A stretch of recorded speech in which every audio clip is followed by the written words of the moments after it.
Har bir mijoz harakati statuslar bilan amalga oshiriladi. Kanban ko'rinishida mijozlar status bo'yicha saralanib turgan holatda bo'ladi. Yangi aloqa qilindi, taklif yuborildi, shartnoma tuzildi, jarayonda yakunlandi, bekor qilindi. Kliento CRMda statuslarni o'zingiz xohlagancha boshqarsangiz bo'ladi. Sidebar qismida statuslar kiramiz va shu yerda yangi aloqa qilindi, taklif yuborildi, shartnoma tuzildi, jarayonda barcha statuslar ketma-ket turadi. Statuslarda o'zingiz yangi status ham qo'shsangiz bo'ladi.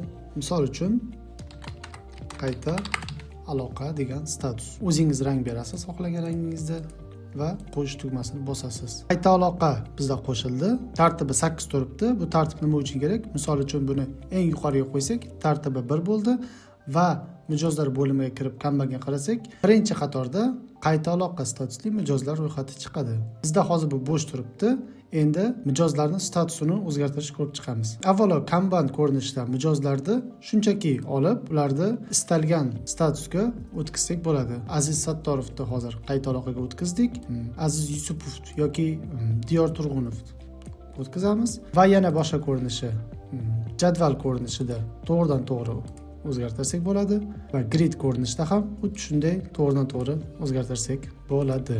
Bu statuslar o'zgartirilgani bizda misol uchun Kanbanda batafsil, tableda batafsil va grid ko'rinishida batafsil tugmalarini bosib ichiga kirsak bo'ladi. Bunda bizda barcha faoliyat tarixi, kim tomonidan amalga oshirilgani saqlanib qoladi va biz mijozga eslatmalar ham shu yerda yozib qo'ysak bo'ladi. Mijoz tafsilotlari sahifasida mijozning barcha ma'lumotlari va unga biriktirilgan xizmatlar, bular haqida hali batafsil ko'rib chiqamiz.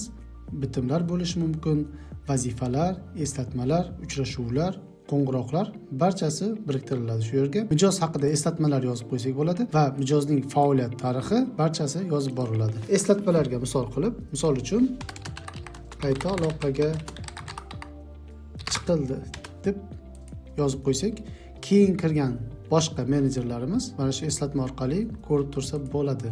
Mijozlar haqida hozircha shular. Keyingi darsda mijozga qo'shimcha ma'lumotlar qanday kiritilishi haqida ko'rib chiqamiz.